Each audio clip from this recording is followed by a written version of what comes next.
Video like जरूर कर लीजिए और ऐसे वीडियो लगातार फ्री में पाने के लिए चैनल को तुरंत सब्सक्राइब कर लीजिए और बेल आइकन को जरूर टैप कर लीजिए ताकि आगे भी सारे वीडियो आपको मिलते रहे। यूट्यूब में फॉलो करते हैं तो प्लीज ये वाला फ्री टेलीग्राम चैनल जरूर ज्वाइन कर लीजिएगा। सारे नोटिफिकेशन सारे अपडेट यहीं पे आते हैं, ध्यान रखिए। नमस्कार दोस्तों, स्वागत है आपका स्टडी फॉर एग्जाम्स में। दोस्तों, इस वीडियो में लोग 17 मार्च 2026 का टॉप 20 करंट अफेयर देखेंगे। तो आइए वीडियो शुरू करते हैं। देखते हैं आज का पहला प्रश्न हम लोग। पहला प्रश्न है, मार्च 2026 में कोम्पेला वेंकट रमना मूर्ति को भारत की किस शीर्ष नियामक संस्था का पूर्णकालिक सदस्य नियुक्त किया गया है? यह जो पूर्णकालिक सदस्य नियुक्त हुए हैं वह सेबी के, भारतीय प्रतिभूति और नियामक बोर्ड सेबी के जो है पूर्णकालिक सदस्य नियुक्त हुए हैं केवी रमना मूर्ति। तो इसका बी ऑप्शन सही है। बढ़ते अगले क्वेश्चन की तरफ। अगला क्वेश्चन है, हाल ही में अपनी अभिनव प्रणाली ध्वनि स्पंदना के लिए किस राज्य के सड़क परिवहन निगम को गवर्नेंस नाउ 12वें पीएसयू राष्ट्रीय पुरस्कार से सम्मानित किया गया है? ये जो सम्मान प्राप्त हुआ है ये आपके कर्नाटक के केएसआरटीसी को प्राप्त हुआ है। कर्नाटक का परिवहन निगम है केएसआरटीसी, इससे जो है ध्वनि स्पंदना के लिए जो है अभिनव प्रणाली है, इसके लिए गवर्नेंस नाउ 12वें पीएसयू राष्ट्रीय पुरस्कार से सम्मानित किया गया है। तो इसका डी ऑप्शन सही है। हाल ही में किस प्रमुख अंतर्राष्ट्रीय वित्तीय संस्थान ने उत्तर प्रदेश में स्वच्छ वायु परियोजना को लागू करने के लिए $30 करोड़ के ऋण को आधिकारिक मंजूरी दिया है? तो ये जो मंजूरी दी गई है ये आपके विश्व बैंक के द्वारा दी गई है। इसका सी ऑप्शन सही है।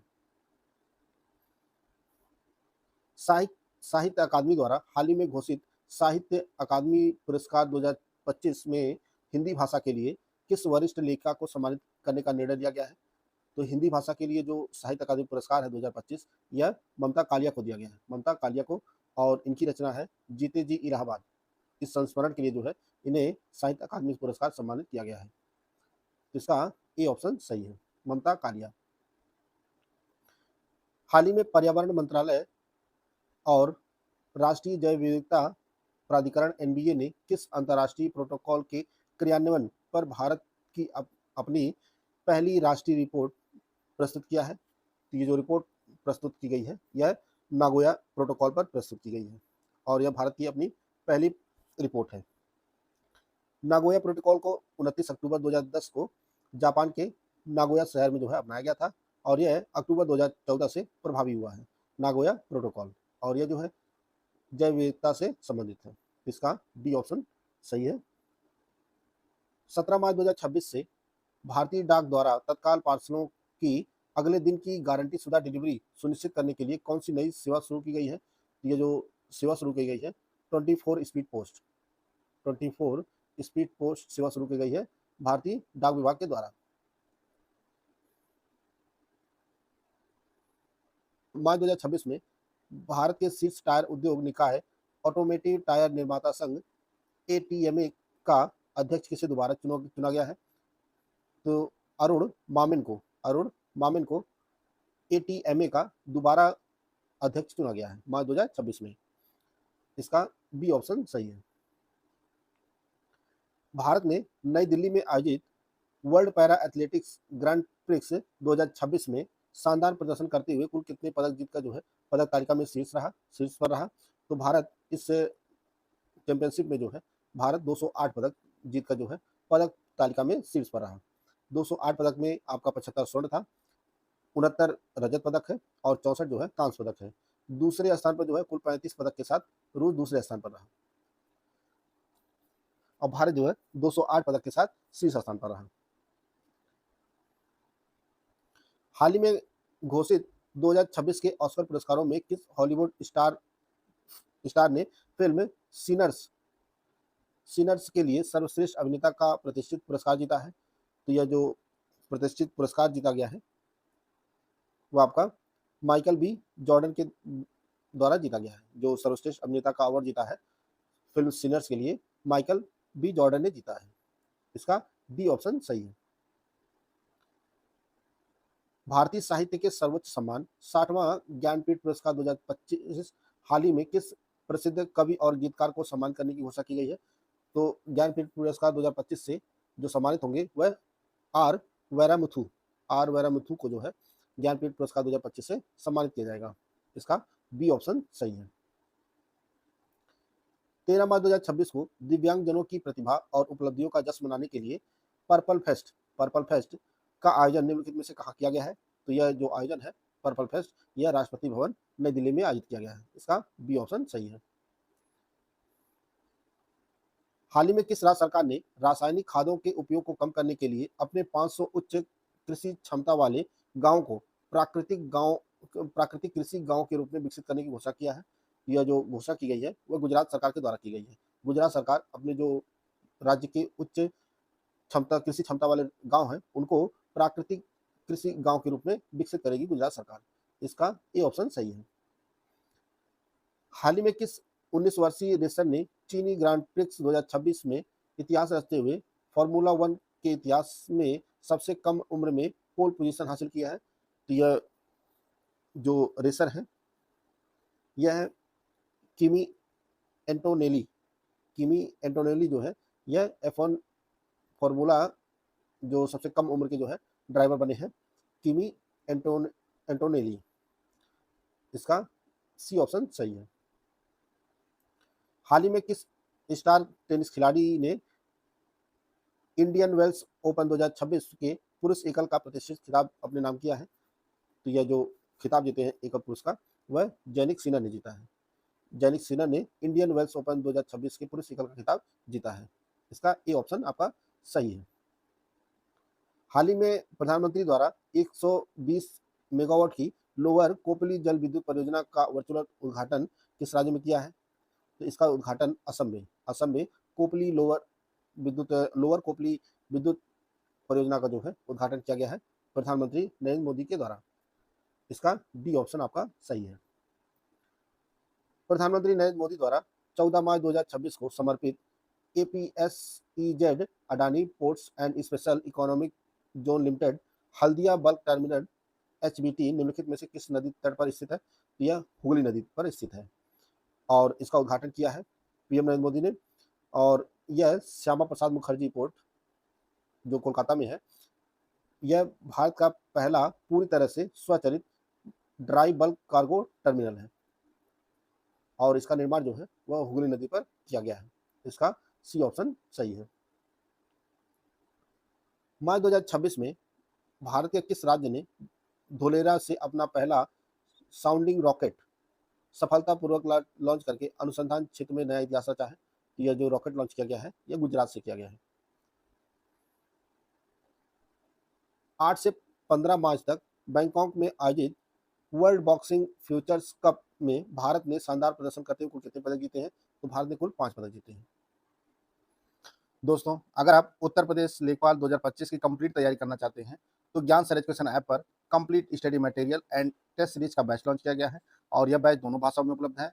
इसमें आपको एकदम शुरुआत से बेसिक से सिर्फ सिलेक्शन वाली तैयारी कराई जाएगी, एग्जाम ओरिएंटेड सिलेक्शन मटेरियल दिया जाएगा, कंप्लीट 50 क्लासेस के नोट्स दिए जाएंगे, स्मार्ट बोर्ड पर रिकॉर्डेड फ्रेश वीडियो दिए जाएंगे जिसका आपको अनलिमिटेड एक्सेस होगा, आप चाहे जितनी बार देख सकते हैं और साथ में आपको 30 टेस्ट सीरीज प्रोवाइड की जाएगी और इसकी जो वैलिडिटी होगी वह एग्जाम तक होगी। करना क्या आपको, ज्ञान सर एजुकेशन ऐप को इंस्टॉल करना है और उसमें कूपन कोड यूज करना है ज्ञान सर कूपन कोड यूज करेंगे तो आपको इस बैच पर 50% का डिस्काउंट मिल जाएगा और इसकी जो फीस हो जाएगी वो मात्र 499 रुपये हो जाएगी। इस बैच से जुड़कर आप अपनी तैयारी को बेहतर कर सकते हैं। मार्च 2026 में जल सेवाओं में महिला स्वयं सहायता समूहों की भूमिका का जश्न मनाने के लिए नई दिल्ली के भारत मंडपम में अमृत मित्र महोत्सव की मेजबानी किस मंत्रालय ने की है? यह जो आयोजन है अमृत मित्र महोत्सव यह आवासन एवं शहरी कार्य मंत्रालय के द्वारा किया गया है। इसका सी ऑप्शन सही है। मार्च 2026 में कोयला और खान मंत्री जी किशन रेड्डी ने महाराष्ट्र के किस शहर में ब्लैक डायमंड स्पोर्ट्स स्टेडियम का उद्घाटन किया है? आधारशिला रखा है, उद्घाटन नहीं आधारशिला रखा है। तो यह पुणे में, महाराष्ट्र के पुणे में केंद्रीय मंत्री जी किशन रेड्डी ने जो है ब्लैक डायमंड स्पोर्ट्स स्टेडियम का आधारशिला रखा है। इसका बी ऑप्शन आपका सही है। तो दोस्तों, यह 17 मार्च का करंट अफेयर था, उसको हम लोग कवर कर लिए हैं। पिछले दिन का करंट अफेयर एक बार हम लोग फटाफट रिवाइज कर लेते हैं। 11 मार्च 2026 को भारत के अनुसंधान पारिस्थितिकी तंत्र को मजबूत करने के लिए नेशनल समावेश 2026 का आयोजन कहाँ किया गया? तो IIT दिल्ली में किया गया। मार्च 2026 में 72 वर्ष की आयु में थकाली श्रीनिवास का निधन हो गया। उनका संबंध मुख्य रूप से किस क्षेत्र से था? तो यह तमिल फिल्म उद्योग से था।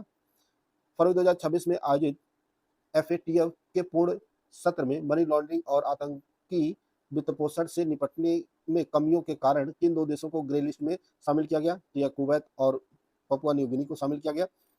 हाल ही में किस प्रमुख परामर्श कंपनी ने भारत के कनेक्टेड इकोसिस्टम को साइबर हमलों से बचाने के लिए अपनी तरह की पहली साइबर सुविधा कनेक्ट सेव का अनावरण किया है? यह डेलॉइट इंडिया ने अनावरण किया है। हाल ही में तेलंगाना सरकार द्वारा आयोजित गद्दार फिल्म अवार्ड 2025 में किस दिग्गज अभिनेता को प्रतिष्ठित एनटीआर नेशनल फिल्म अवार्ड से सम्मानित किया गया है? तो यह चिरंजीवी को सम्मानित किया गया है। 8 मार्च 2026 को प्रधानमंत्री नरेंद्र मोदी ने किस शहर में भारत की पहली पूरी तरह से चालू रिंग मेट्रो का उद्घाटन किया है? यह दिल्ली में किया गया है उद्घाटन। हाल ही में समुद्री वैज्ञानिकों द्वारा भारत में पहली बार दुर्लभ समुद्री एम्फीपोड प्रजाति स्टेनोथियोलोराई की खोज किस राज्य के तट पर की गई है? ये उड़ीसा के तट पर की गई है।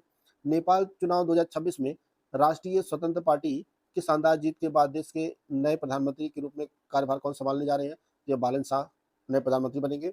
मार्च 2026 में 10,000 करोड़ के ग्रीन इंफ्रास्ट्रक्चर बॉन्ड जारी करके ऐसा करने वाला भारत का पहला बैंक कौन सा बन गया है? यह बीओबी बना है, बैंक ऑफ बड़ौदा। न्यायिक प्रणालियों में महिलाओं की भागीदारी सुनिश्चित करने के लिए अंतर्राष्ट्रीय महिला न्यायाधीश दिवस प्रतिवर्ष किस तिथि को मनाया जाता है? तो यह 10 मार्च को मनाया जाता है। 9 मार्च 2026 को किसी कार्यरत परमाणु संयंत्र का नेतृत्व करने वाली भारत की पहली महिला कौन बनी है? तो यह आरएम नचम्माई बनी है। 1 अप्रैल 2026 से भारतीय सेना के नए उप प्रमुख के रूप में कौन कार्यभार संभालेंगे? तो यह लेफ्टिनेंट जनरल धीरज सेठ संभालेंगे। बीसीसीआई द्वारा नई दिल्ली में नमन अवार्ड 2026 में किन दो दिग्गज क्रिकेटरों को colonel C K Nayudu lifetime achievement पुरस्कार सम्मानित किया गया है? यह रोजर बिन्नी और राहुल द्रविड़ को सम्मानित किया गया है। 15 मार्च 2026 को मुख्य चुनाव आयुक्त ज्ञानेश कुमार ने कितने राज्यों के शासित प्रदेशों में आगामी विधानसभा चुनाव की तारीखों का ऐलान किया है? तो कुल 5 राज्य के शासित प्रदेशों में चुनाव आयोजित किए जाएंगे। मार्च 2026 में डीआरडीओ और भारतीय नौसेना ने किस लंबी दूरी के समुद्री गश्ती विमान से स्वदेशी एयर ड्रॉपेबल कंटेनर एडीसी 150 का सफल परीक्षण किया है? तो यह P8I से किया गया है। ऑस्कर 2026 में सर्वश्रेष्ठ अभिनेत्री का खिताब जीतने वाली जेसी बकले को यह पुरस्कार उनकी किस फिल्म के लिए दिया गया है? तो यह हैमलेट के लिए दिया गया है। मार्च 2026 में यूनाइटेड किंगडम में आयोजित 26वीं राष्ट्रमंडल विदेश मामलों के मंत्रियों की बैठक में भारत का प्रतिनिधित्व किसने किया है? तो कीर्तिवर्धन सिंह ने किया है। 11 मार्च 2026 को किस शहर में ऊर्जा परिवर्तन और जलवायु कार्रवाई को बढ़ावा देने के लिए अंतर्राष्ट्रीय सौर गठबंधन का 10वां स्थापना दिवस मनाया गया? तो नई दिल्ली में मनाया गया है। मार्च 2026 में किस राज्य सरकार ने अपने सभी गांवों को बस सेवा से जोड़ने के लिए परमिट और टैक्स फ्री मुख्यमंत्री ग्राम परिवहन योजना 2026 को मंजूरी दिया है? यह उत्तर प्रदेश सरकार ने मंजूरी दिया है। हाल ही में केंद्रीय संस्कृति मंत्रालय द्वारा भारत के प्राचीन इतिहास को जीवंत बनाने के लिए कितने पुरातात्विक खनन स्थलों को अनुभव केंद्रों के रूप में विकसित करने की घोषणा की गई है? यह कुल 15 स्थलों को अनुभव केंद्रों में विकसित करने की घोषणा की गई है। तो दोस्तों, यह महत्वपूर्ण करंट अफेयर थे जिसको हम लोग इस वीडियो में कवर कर लिए हैं। वीडियो आपको अच्छा लगे तो लाइक कर सकते हैं, चैनल को सब्सक्राइब कर लीजिए। मिलते हैं नेक्स्ट वीडियो में। तब तक के लिए जय हिंद, जय भारत।